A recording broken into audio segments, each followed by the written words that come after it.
bonjour et bienvenue à vous en direct du Nautique sur le stand de Targa. Targa, constructeur finlandais des 4x4 de la mer, qui présente des nouveautés. Je suis avec Sébastien Sédou, président de la société. Sébastien, bonjour. Bonjour. Alors, Targa, cette année, l'actualité est chargée, puisque sur le gros modèle en 37 pieds, on a des évolutions assez profondes du bateau, mais on est surtout devant le 27 GT, qui est un bateau et un Targa pas comme les autres. Tout à fait, donc on a, suite à pas mal d'observations des moteurs inboard, des demandes de clients, voulu lancer le premier Targa hors-bord au monde. Mais ça n'existait pas chez Targa. Ils nous ont avoué avoir planché il y a une dizaine d'années sur le projet, mais ils sont assez prudents et le Z-Drive correspondant excessivement bien à la carène c'est une transmission idéale pour le Targa. Ils ne s'étaient pas remis dans le challenge de créer une nouveauté. Et moi par contre, en observant le marché américain, je me suis dit qu'on était comme d'habitude en France un petit peu en retard et qu'il y avait énormément de moteurs à bord, de plus en plus gros et sur de plus grosses unités. Donc je me suis dit qu'il y avait quelque chose à faire.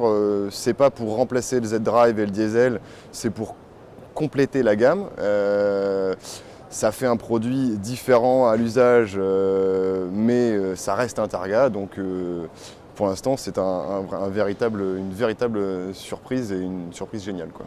Alors, quel est l'avantage de mettre des moteurs hors-bord derrière un Targa ? Alors les avantages, c'est comme tout, toutes les manières, hein. Chaque bateau, il n'y a pas de bateau idéal, on essaie toujours de trouver le compromis du bateau le mieux par rapport aux besoins d'un client. Donc très souvent, nos premières questions, nous, c'est d'abord qu'est-ce que vous voulez faire avec le bateau, cher monsieur ou chère madame, quel est votre programme un peu précis, quoi. Et là du coup on adapte nos bateaux, parce qu'on a des bateaux qui sont super adaptables. Et là en fait, les hors-bord permettent déjà, il y a le premier point, tarif.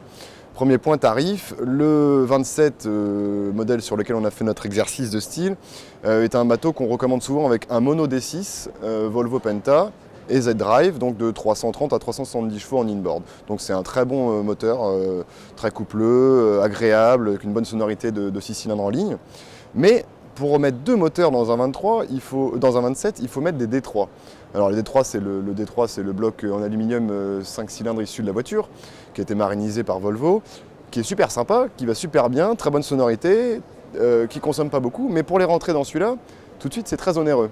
Donc on a une dépense de 30 à 40 000 euros supplémentaires pour avoir deux moteurs inboard dans un 27. Alors que nous, avec nos moteurs hors bord, on arrive globalement au prix d'un bateau qui part avec un D6. Donc avantage prix qui est indéniable. Prix équivalent, alors qu'on a un deuxième moteur, et les Français aiment bien avoir deux moteurs. En cas de panne, pouvoir rentrer sur un moteur, c'est pas mal. Alors on a aussi l'avantage du bruit. L'avantage du bruit, une autre façon de naviguer, tout à fait. Bien évidemment, c'est pour ça qu'on l'a nommé GT. GT, grand tourisme, aller vite dans le confort assez loin. Donc ça correspond complètement à cette configuration. C'est silencieux. Franchement, on s'ennuie sous les 30 nœuds parce qu'on n'entend rien, même porte ouverte, ça ronronne. Peu de vibrations. Et un comportement équivalent au Z-Drive.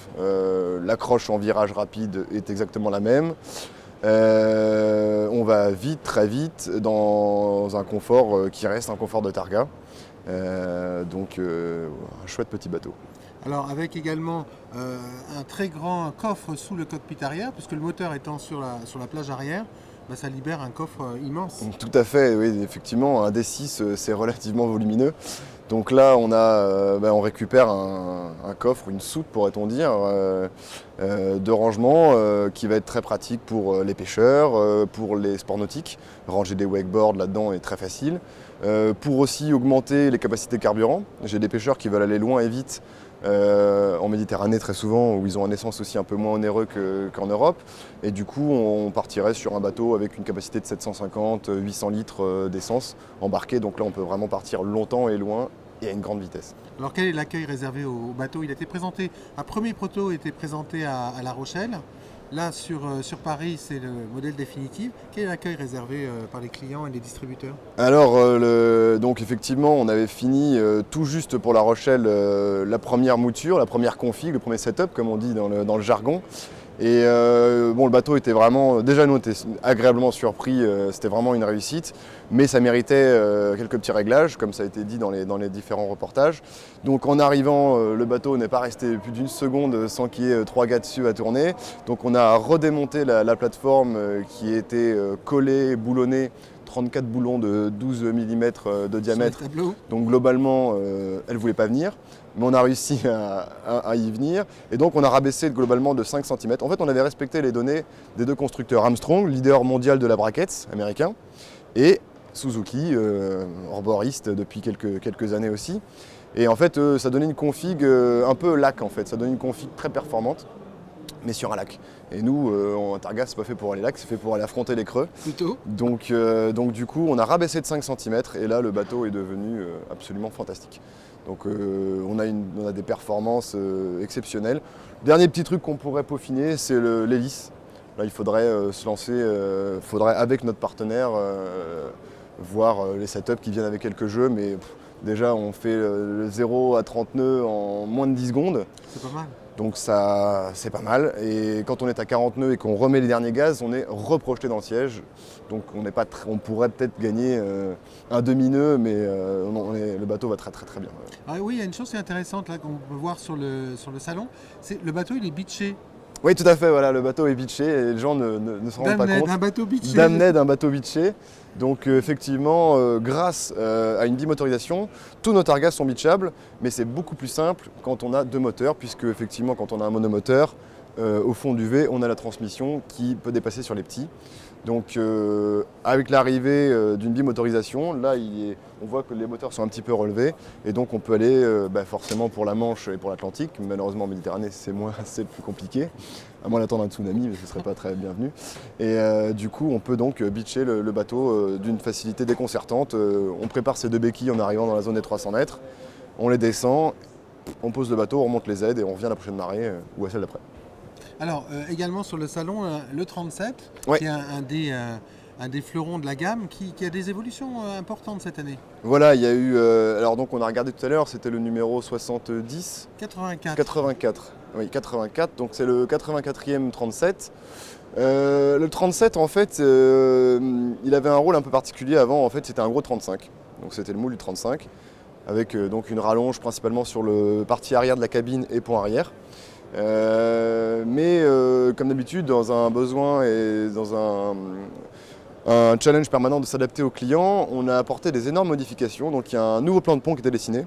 Avant, on avait une petite marche pour aller dans le cockpit avant, donc qui a disparu. Maintenant, c'est une douce descente.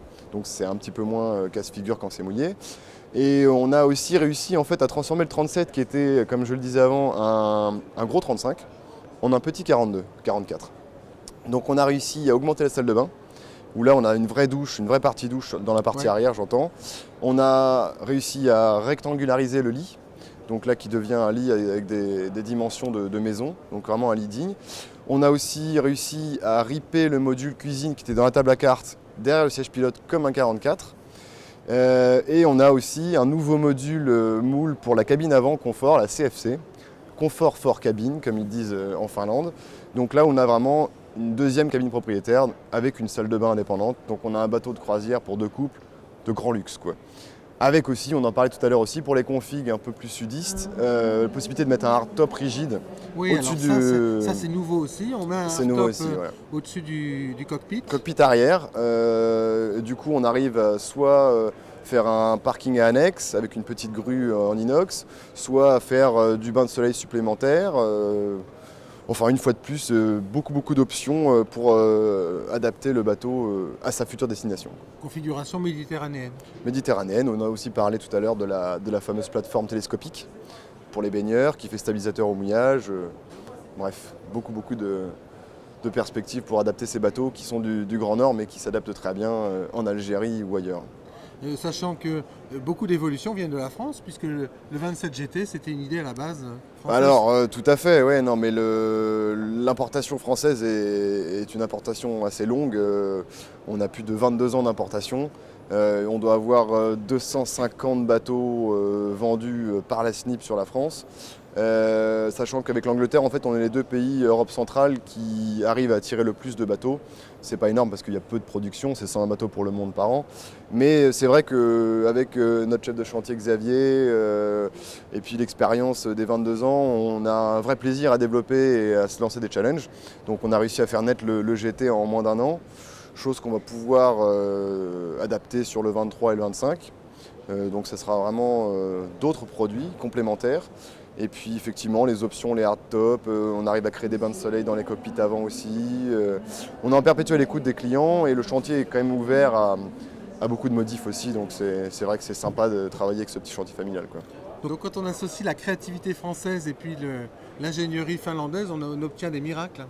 Des miracles, je sais pas, des jouets pour adultes certainement, parce que là c'est vrai qu'on a un comportement relativement sportif, mais on garde le caractère Targa, c'est safe, ça passe super bien, même peut-être un petit peu mieux que le 27 classique, parce que dans le brackets en fait on a un prolong de coque qui soutient les moteurs aussi, donc on gagne un peu en coque, donc forcément on gagne en portance, sur les vagues ça passe super bien. Mais oui, il faut de toute manière une entreprise qui réussit, c'est grâce au feedback des clients, grâce à nous qui faisons du SAV en disant faut progresser sur ça, améliorons ça. Et eux effectivement ont un bel outil de production qui nous permet de proposer toujours plus de possibilités à nos clients. Malgré un look 70s, on a des bateaux ultra modernes. Avec toujours le concept de 4x4 de la mer. Alors ça oui, 4x4 de la mer finalement on commence pas à s'en éloigner, mais... Le SUV de la mer. Exactement, voilà. On commence à avoir quand même... il y a 15 ans, c'était très bien, mais là, avec nos nouveaux intérieurs, on a fait beaucoup de recherches aussi pour le style du 27 GT, pour montrer aux clients et avoir une base de données d'images. On peut faire des choses super sympas. On a des petits sièges baquets avec un petit logo brodé, on a un petit volant en cuir. La console intérieure est peinte en gris, comme la casquette. Les hublots sont des nouveaux hublots. C'est le premier 27 à avoir le dernier carreau de timonerie qui est profilé comme le 32.